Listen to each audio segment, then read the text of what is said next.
Brazos County Commissioners Court will meet regular session on March the 19th, 2024, 10 a.m. Commissioners Courtroom, County Administration Building, 200 South Texas Avenue, Suite 106. First item on the agenda is invocation pledge of allegiance of the U.S. and Texas flag, and Commissioner Conlon will lead the. God, I want to thank you for each day that we wake up and get to go about our lives.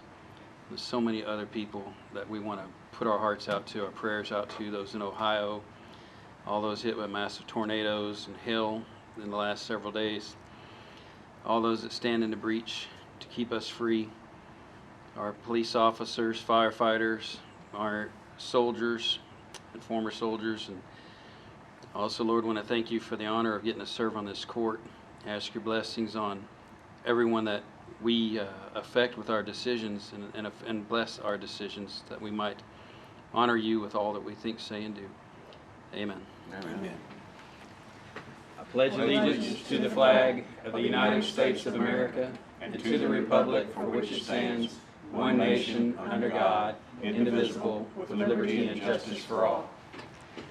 Honor the Texas flag. I pledge allegiance to thee, Texas, one state, under God, one and indivisible. Thank you, Commissioner. Yes, sir. Second item on the agenda is call for citizens' input and/or concerns, and we didn't get any this morning. So, third is presentation and discussion. Presentation of the building envelope report performed on Brazos County Administration Building by Ken Burge, Managing Principal of Land North Architectural Company.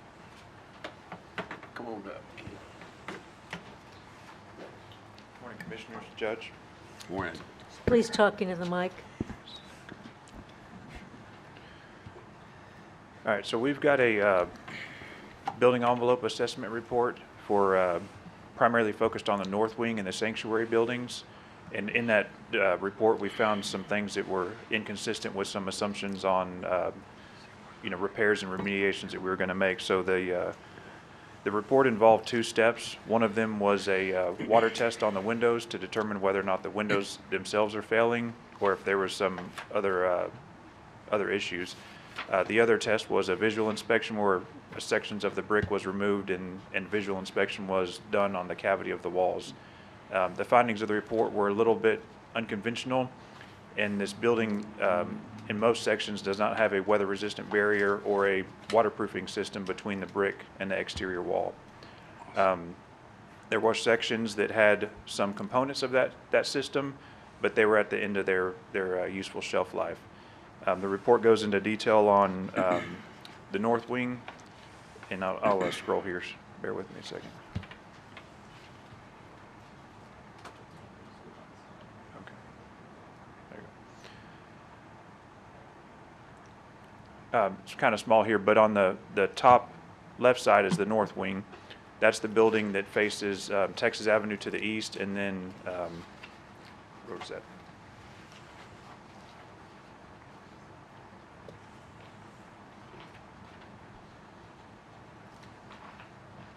And 27th Street on the north side. That building is a metal framed wall on the interior side, and it's got a gypsum sheathing on the exterior side of that, and there's no weatherproofing preparation done on that gyp sheathing. So the brick on the exterior has a elastomeric coating that was done in-house, I believe, or a project through the county, and that product is a good option, and it's a temporary option. And in that report, they noted that system had signs of deterioration or some failures. Then moving to the center of the page where the dark red square is, that was a kind of an anomaly in the exterior building construction or the wall cavity. That was a cinder block wall that's on the interior and then brick on the exterior. And in between those two cavities, there was a mastic damp proofing that was found, but again, very limited area.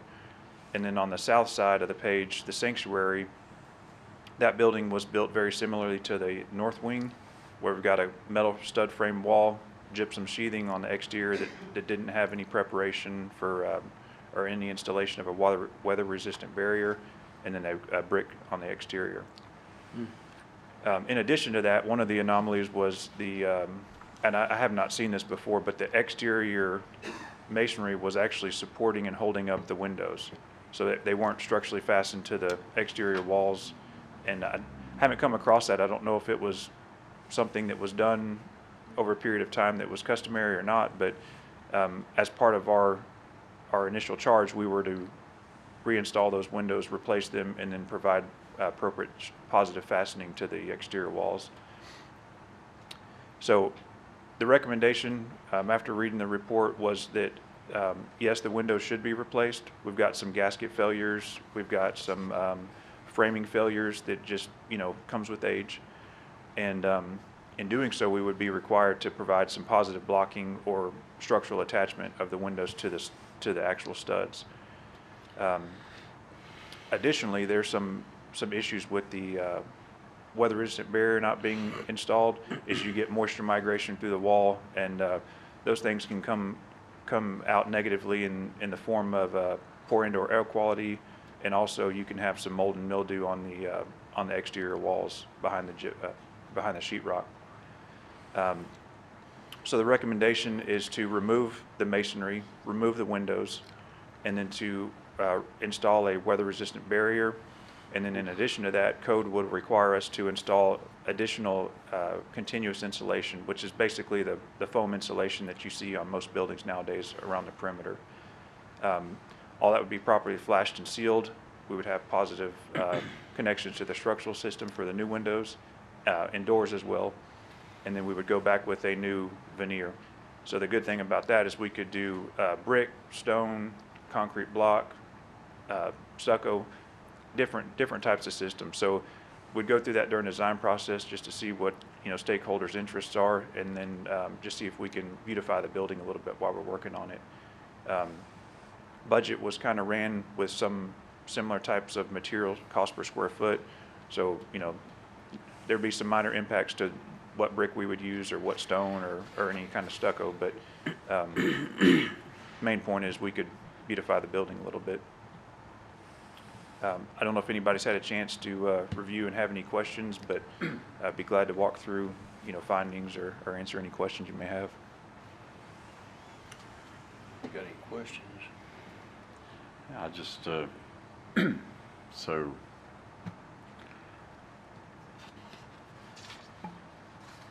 we've got what we've got because this is what we acquired. And at this point, what type of longevity do you see that we are restoring to this building for its future by doing everything that you have recommended here? What will it extend the functional and useful life of the building by? So related to the components that we would be replacing, I would assume a 30 to 50 year life extension on that. We do have some figures in the budget for assuming we're going to find some moisture damage to the exterior walls, studs, or gyp sheathing. Structural stuff. Well, yeah, somewhat. Or facade structural stuff. Yeah, because we've got a structural, most of these buildings are, the structure is actually structural steel, and the exterior walls are cold form metal frame. So you have some, lateral loads and some wind loading that would be structural, but it's not necessarily building going to fall down type of structural. So, and then, And then was there anything, okay, so we're just looking at the outside, the exterior, and what was the moisture barrier and those types of things. Did y'all look into anything, because I can't remember anything structurally about the building that needed to be addressed?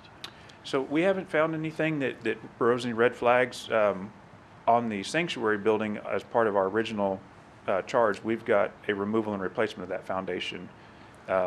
There's some things that we're addressing there for moisture migration under the slab, and I don't think it's related to anything, perimeter structure or foundation issues. Gotcha. Things that we need to address while we're doing the reconfiguration of that area of the building. Yes, sir. Okay. Yeah, no red flags so far. on Super. Thanks. That's the only thing I had a questions-wise. question, and that is, if this building was new construction today, would it not pass code because it doesn't have the appropriate vapor barrier? So that's an interesting question. And when you renovate a building, you're working Obviously under have to some go up to existing code. building codes. Yes, but you don't have to do everything just because you do something. But in this case, because we're removing the exterior building envelope, we have to put a new one back per current codes. Now, if we don't do anything to it, there's no code violation because you're not obstructing that or changing that. But if the building were today to go through a code inspection, assuming it was a new building, Oh, I understand. Yes, ma'am. That would not pass code. Yeah. Yeah, you would not Okay. pass COMCHEC, and the city would not give you a permit for the drawings if it was drawn with this construction type. yeah, thank you. So the roof didn't cause any concerns? I mean, that, our walls, we have issues, but as far as up top, everything looks solid and, So that is a not addressed in this report, but in our scope of work that's going to come up later in the meeting, there will be some roof replacement, and that is primarily the sanctuary building. And then there's a little bit of an awning on the, I guess that is the 28th Street side. But that awning is very minor. It's exterior that I just mentioned, but the sanctuary roof would be replaced as part of our amendment. And that includes all the fascia metal that you see that's kind of discolored on the on that west side that goes around the building. I believe that north wing recently had a roof replacement, and they noted in the report that that roof was not leaking. They didn't think it was leaking, but some of the staining and discoloration that they saw could have been from roof leaks.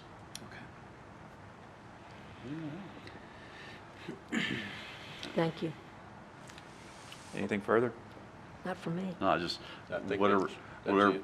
whatever, I would just like to suggest that we think about when we look at, if we're gonna do a change of facade, and how the building looks from the exterior, that I think we try to set, I mean, a whole lot of things we've been doing have set, or where we're setting standards for future Yes, sir. types of things. And this is a little bit off track as far as that goes, but it would be nice if we had if we thought about what we're going to be doing across the street once they demolish the old Bryan ISD building. Yes, sir. And come up with this is the way we want Brazos County facilities to look, at least for this area right here. I know the courthouse is its own thing, and it's going to stay the way that it is, but you know, when we think about what we're going to do here, let's kind of think about what's that going to do as far as projecting to whatever we build over there after that property is demoed, and when we're going to go. Does that make sense? Absolutely. And that's one of the things that our team's most excited about, is the opportunity to try to dive into that, see what this building can be while respecting what it currently is and the budgets in place. where does that, I'm just going to say, well, unfortunately, we have fund balance that we may be able to take a look at those sorts of things that we might not have in the past when we didn't have, but. Okay. Well, and I'd like to weigh that off relative to what the actual cost is if we were to do that using fund balance, or if we were to think about these things as certificates of obligation or referendum type of debt. I know we've stuck with referendum debt issue for roads and road improvement, and I certainly agree with that, but there may be some, particularly when we look at these things, because these are 30-year life types of things. 30 to 50, yes, sir. Yeah, 30 to 50 year.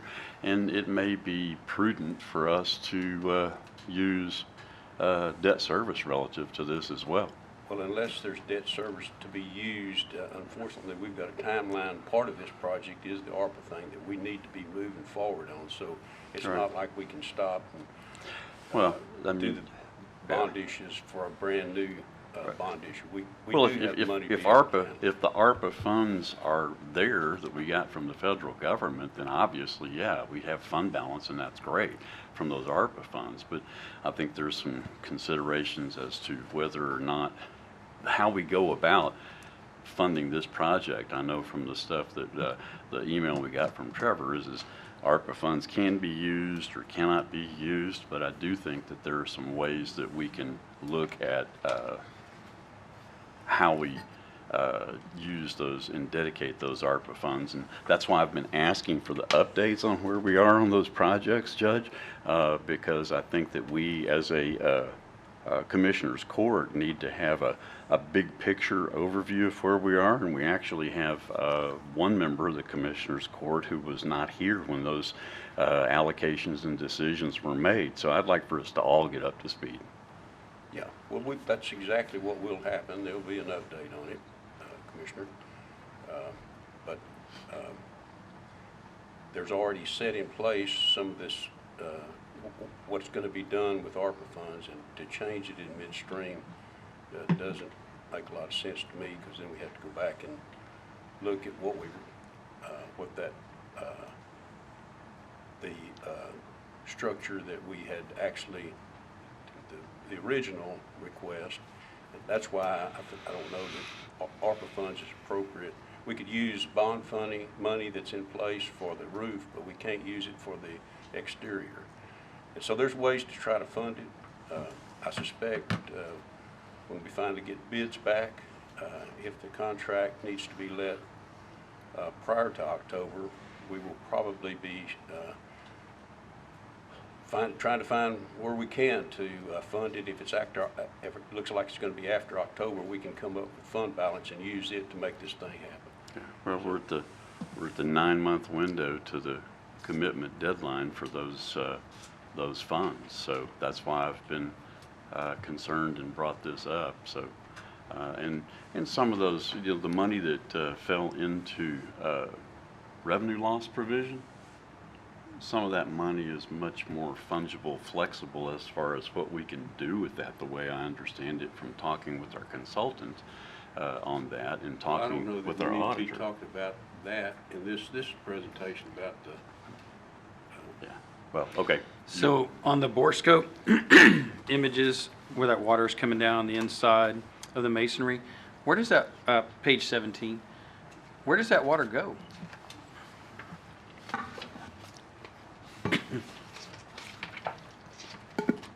More than likely, it's going to travel down the backside of that brick, and it'll hit the Seep brick out. ledge and then come out the weep holes. Okay, okay. But depending on pressure of the building, sometimes that moisture can be sucked into the wall cavity and Right, into right. the air conditioning or pushed out. And with the landscaping covering the weep holes, it's going to stay internally? Yes, in those cases, it would slowly, and then create mold? yeah, and doesn't allow the air to flow through and dry it out. Because some moisture does come through the back of bricks. It's inevitable, and that's why you have the brick cavity and, or the air cavity rather, so. Yeah, okay, thank you. Thank you. Good presentation, good Thank you. information. And I am glad we have fund balance to cover this. Yes, Thank y'all. thank you. Okay, we will consider and take action on agenda items 4 through 16. Number 4 is approve the grant agreement with the Texas Comptroller of Public Accounts for Rural Law Enforcement Salary Assistance Program, award 1A 0000000. I hope I got all those. Got all the 47. County Attorney. I wasn't counting. This grant is a result of the Senate Bill 22 during the 2023 legislative session, and it's for $275,000. Move approval. Second. Motion made, seconded, discussion. All in favor say aye. Aye. Opposed? At some point, maybe it might be appropriate for us to have it openly. I love the fact that we've got the money. We heard from the Lieutenant Governor when he talked at legislative conference for TAC that, oh, don't worry about it, the money's always going to be there. And I hope that's correct, but I'd kind of like to hear from both the county attorney, district attorney, and from the sheriff's office, just a little overview so the public will know what we're using this money for as well as what's been provided to us, if that's not inappropriate. Okay. Did we vote on that? Yes. Number 4 we did. Okay. Number 5, approval of grant agreement with Texas Comptroller of Public Accounts for Rural Law Enforcement Salary Assistance Program, award 1A 000000167, District Attorney. This grant is for the result of the Senate Bill 22 during 2023 legislative session for $275,000. Move approval. Second. Motion made, seconded, discussion. All in favor say aye. Aye. Opposed? None motion carries. Number 6 is approval of grant agreement with Texas Comptroller of Public Accounts for the Rural Law Enforcement Salary Assistance Program Award 1A 00000000100, Sheriff's Office. This grant is a result of Senate Bill 22 during the 2023 legislative session and is for $500,000. Move approval. Second. Motion made, seconded. Discussion. All in favor say aye. Aye. Opposed? None motion carries. Number 7 is approved Brazos County tax incentives application. Move approval. Second. Motion made, seconded. Discussion. Yeah, I just wanted to thank Kim for this. I think it's thorough and meets our objectives. Yeah, Agree. she's put in a lot of time Yeah. coming up with that. Yeah. Thank you. Thank Where you. is she? All in favor say aye. Aye. Opposed? None motion carries. Number 8 is approval of assignment of the vendor name change from Gendron Thibodeau to Gendron Flanagan. Move approval. Second. Motion made, seconded. Discussion, and we've got one to speak. Lane Thibodeau.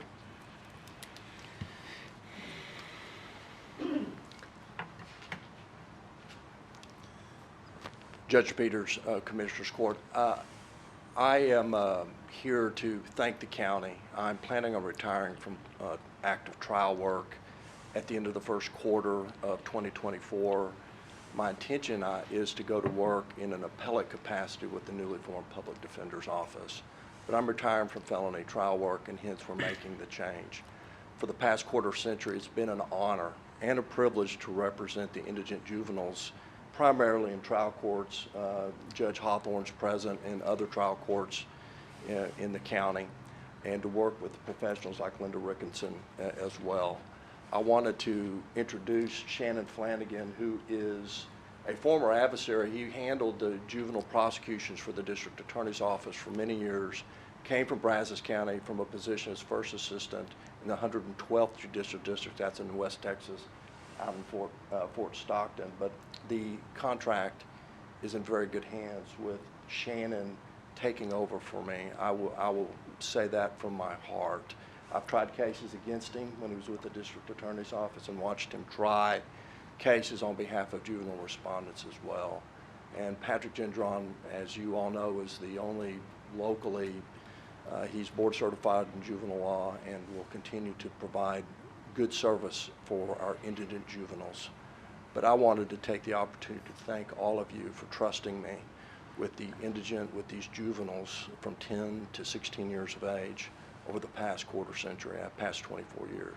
And I really appreciate it. It's been an honor and privilege to work with you. Thank you. Thank you for your Thank you. service. Absolutely. Thank you, Lane. Welcome. And, We appreciate all the work that you and Patrick have done for years. And Counselor Flanagan, welcome back to the other half of the state of Texas after being out on the west side. Coming back to Mecca. Okay, so we've got a motion and a second. We have not voted. All in favor say aye. Aye. Opposed?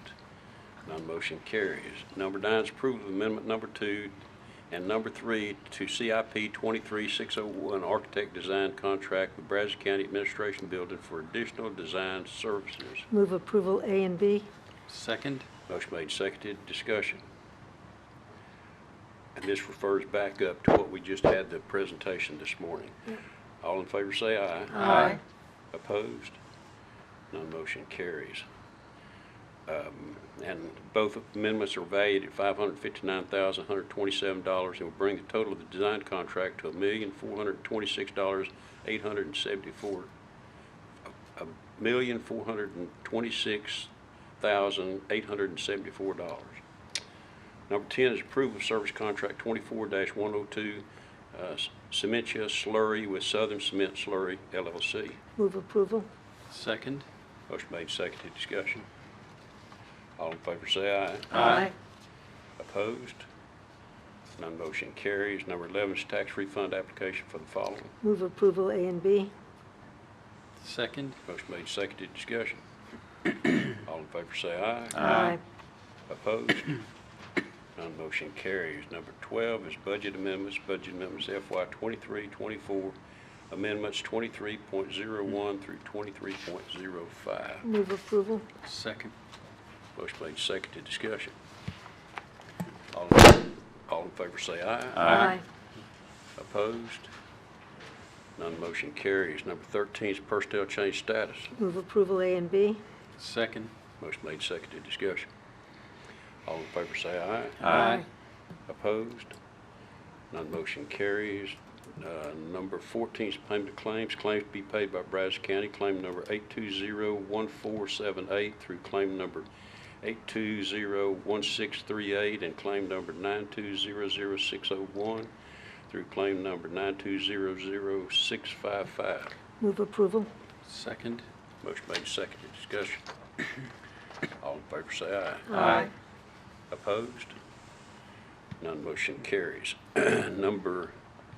We'll skip down to number 17 is acknowledgement of FY 2023-24 budget to actuals by fund as of March 13th, 2024, and an acknowledgement of the FY 23-24 contingency budget to actuals by fund as of March 13th, 2024. Number 18 is juvenile director's report on detention population. Linda. Good morning, Judge and Commissioners. We have 36 juveniles in detention, 26 males, 10 females, and we have 44 on electronic monitor. Thank you, Linda. 19, Sheriff's report on inmate population. Sheriff.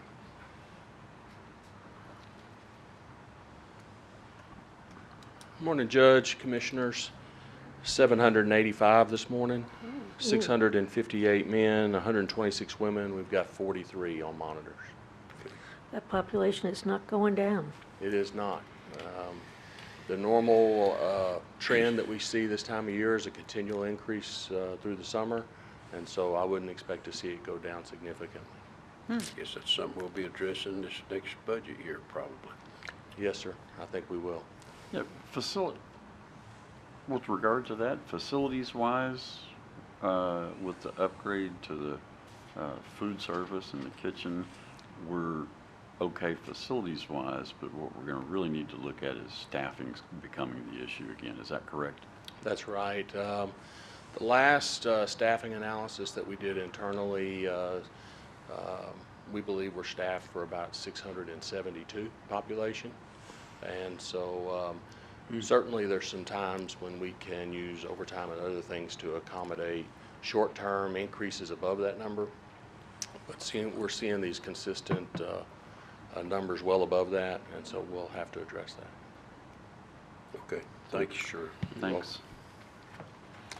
Number 20 is announcement of interest items and possible future agenda topics. Yeah, well, our prayers go out to General Joe Ramirez for the loss of his stepdaughter to a car accident this week, and Glenn Brewer to the loss of his mother.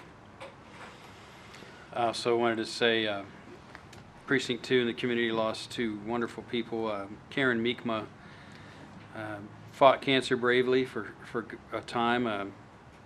Then, unfortunately, a different cancer came in, and anyway, her fight is over. She's healed. I went to the visitation last night, and I've never seen so many people at a visitation. Was that not ever? Was that not just a I mean, testament to the light that she was into this world? Exactly, and how many lives she touched. And also to Mark Conley's family. Mayor Conley was the mayor before I became a city councilman. He was full of good advice. I didn't listen to any of it.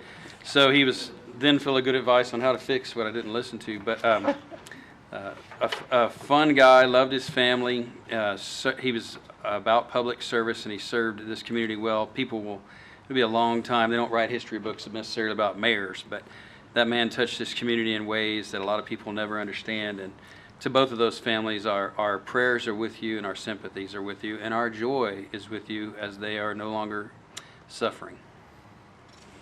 So I'd like to also acknowledge one of my college classmates, and he may not be as well known statewide, but I went to college. Actually, I have his program here, Judge Morris Overstreet, Went to college with him at Angelo State when I first started there.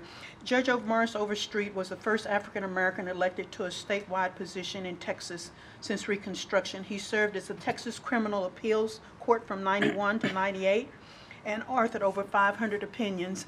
And I just want to acknowledge the loss of him. He actually had 2 services. His homegoing was this past weekend. In Amarillo, they did a wonderful service for him in Houston. He was affiliated with Thurgood Marshall Law School in Houston and a number of other things. He had also run for the DA in Potter County. He was from Amarillo, way up north.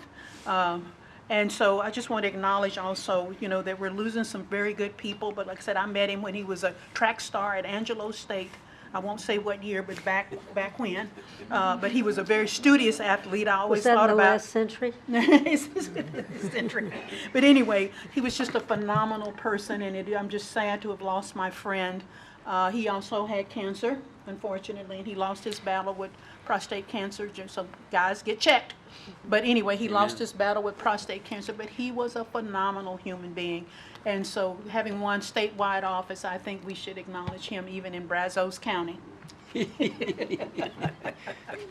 Brazos County acknowledges it. Brazos County. Brazos County. Because you brought it to my attention, I'm saying Brazos County. At least it wasn't Brazos. Brazos, no, that's a good one, Brazos County. No. Any other announcements? If not, we'll move back up to number 15 and convene an executive session pursuant to Texas Government Code 551.087 for deliberation regarding economic development negotiations. And we need, of course, the Commissioners Court, Cheryl, attorneys, Kim. Kim. Is there anybody else that needs? I guess probably Katie and Nina, probably. Time.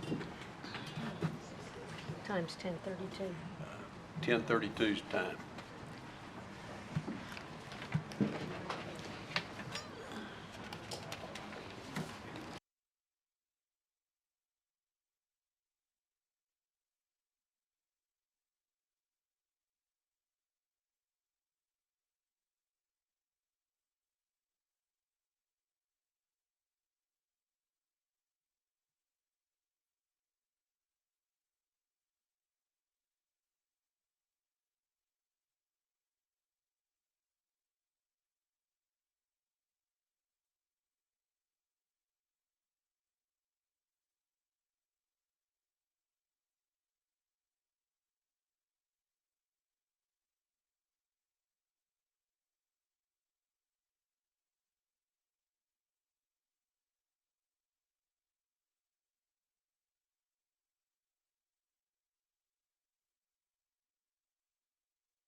We are coming out of executive session. It's 11 o'clock, and there's no action to be taken. Meeting's adjourned.